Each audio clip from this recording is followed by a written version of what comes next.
Assalamualaikum students, I am back with first lecture of physics. We are going to start our chapter number 1 which is introduction to physics.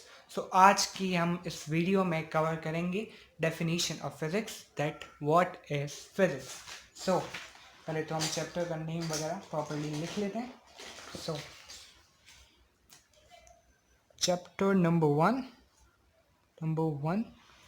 introduction to physics.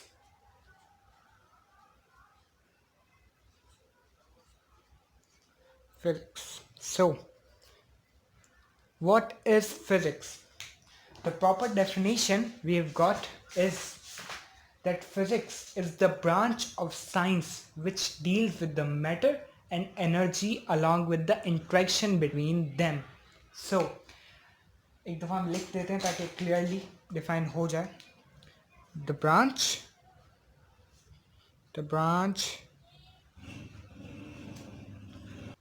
Yeah, sorry, I wrote the full definition. Yes, it says that the branch which deals with the matter and energy along with the interaction between them. पहले first part cover करते हैं. The branch of science which deals with the matter and energy. सही, पहले ये बात बताते हैं कि what is matter and what is energy. Matter जो भी चीज़ जगह घेरे या फिर उसका कोई मास हो वो मैटर है. फॉर एग्जाम्पल दिस मार्कर, ये एक प्रॉपर जगह घेर रहा है और इसका बहुत कम मास है ऑब्वियसली, लेकिन मास है. दिस मीन्स के it is matter. So matter वो चीज़ जो जगह घेरे या कोई मास उसका हो वो मैटर है. Next, energy. The ability of doing any work, कोई भी काम करने की ताकत, चाहे किसी भी किस्म का कोई भी काम हो, चाहे कोई भी ऑब्जेक्ट हो जो काम कर रहा हो, कोई भी ऑब्जेक्ट. फॉर एग्जांपल कार चल रही है तो काइनेटिक एनर्जी, मूवमेंट. सो कोई भी एनर्जी वो होती है जब कोई काम किया जा रहा होता है. जो एबिलिटी होती है काम करने की वो एनर्जी डिफाइन करती है.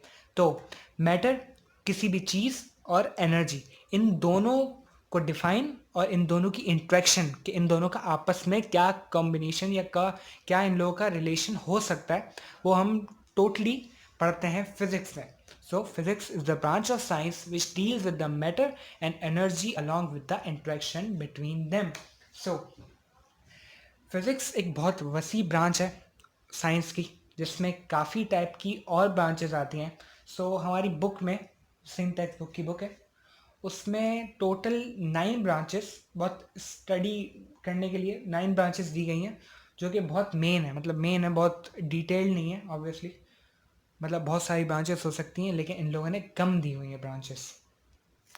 सो हम ब्रांचेस को कवर करते हैं इस लेक्चर में. इसी में कंटिन्यू कर लेते हैं. तो branches of physics. Branches total 9 branches हैं. उन सब के नाम हम पहले लिख लेते हैं, बल्कि एक एक करके डिफाइन करना ही स्टार्ट कर देते हैं. Mechanics, number 1 is mechanics. So पहली हमारी ब्रांच है मैकेनिक्स.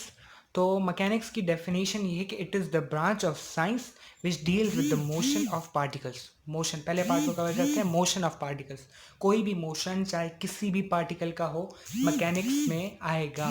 टोटली मैकेनिक्स में आएगा. कोई भी मोशन हो किसी भी चीज़ का, चाहे नॉन लिविंग हो या लिविंग हो, वो मैकेनिक्स की ब्रांच में आएगा. नेक्स्ट पार्ट है इसका, और bodies under the action of given force. Particles और बॉडीज एक ही बात हुई. बॉडीज मतलब किसी प्रॉपर चीज़ का नाम दे दिया गया.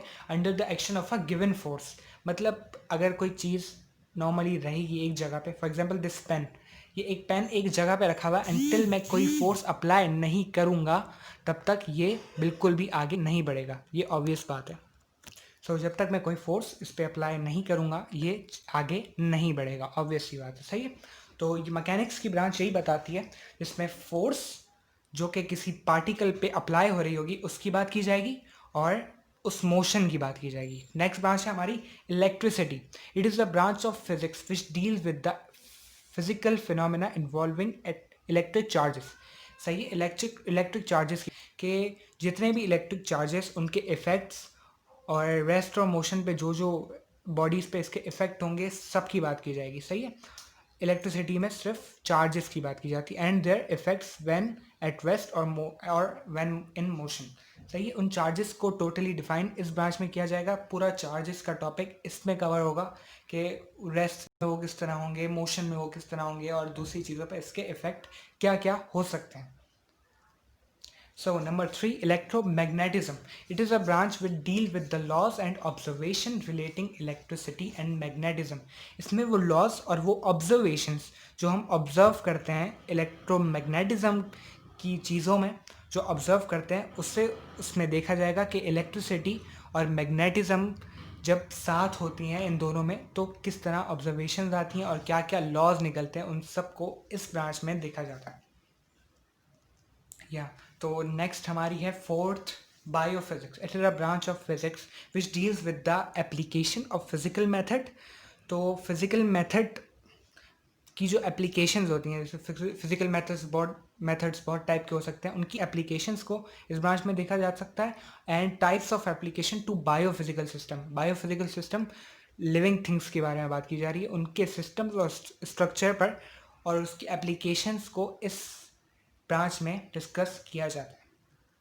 या नेक्स्ट है हमारी fourth, biophysics. It is a branch of physics which deals with the application of physical method. Sorry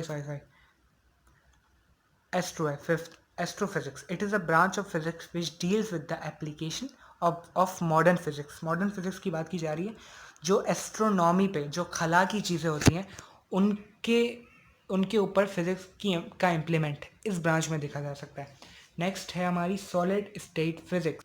ये ब्रांच ज़्यादा वसी मेरे ख्याल में तो नहीं है कि इसमें सिर्फ क्रिस्टलाइन मटेरियल, जैसे क्रिस्टल्स जो पार्टिकल होते हैं उनकी बात की जाती है, क्रिस्टलाइन मटेरियल की बात की जाती है बस। और सेवेंथ है एटॉमिक फिजिक्स। सही है, it is the branch of physics which deals with the structure and properties of atoms. इसमें टोटली एटम्स की स्ट्रक्चर और उसकी प्रॉपर्टीज़ को देखा जा सकता है, जो कि मेरा ख्याल है केमिस्ट्री की तरफ भी थोड़ी बहुत बात जाती है, वैसे फिजिक्स भी रिलेट करता है एटम्स के ऊपर। नेक्स्ट है nuclear physics. It is a branch of physics which deals with the structure, properties and reaction between nuclei of atom. Atom के ऑब्वियसली केमिस्ट्री में लास्ट बैच में जो 9 के बच्चे थे उन्होंने पढ़ा होगा कि न्यूक्लियाई क्या होता है, उसकी जो प्रॉपर्टीज़ होती हैं उनके रिएक्शंस वगैरह को इस ब्रांच में कवर किया जाता है। नेक्स्ट है प्लाज्मा फिजिक्स। जी, तो प्लाज्मा फिजिक्स में it is a branch of physics which deals with the properties of highly ionized atoms.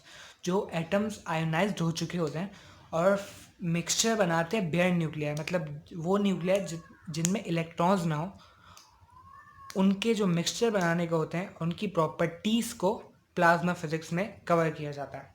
तो ये था हमारा इंट्रोडक्शन टू फिजिक्स। फिजिक्स की डेफिनेशन प्रॉपर्ली दी गई और फिजिक्स की ब्रांचेस को भी कवर कर लिया गया। अच्छा, तो नेक्स्ट हमारा इंशाल्लाह जो वीडियो होगी, हमारा जो नेक्स्ट लेक्चर होगा, ये तो लेक्चर नंबर 1 था, इंशाल्लाह नेक्स्ट में हम इंशाल्लाह importance of physics in daily life को कवर करेंगे। तो stay tuned for the next video. Please subscribe this channel to support us, like the video if you liked it and share it to those who need this video। जैसे जिन बच्चों को ज़रूरत हो, obviously अब सब कुछ ऑनलाइन की तरफ आ रहा है, तो दूसरों को भी बताएं कि लेक्चर्स ऑनलाइन अवेलेबल हैं, सो वो भी इससे फ़ायदा हासिल कर सकें। Thank you so much.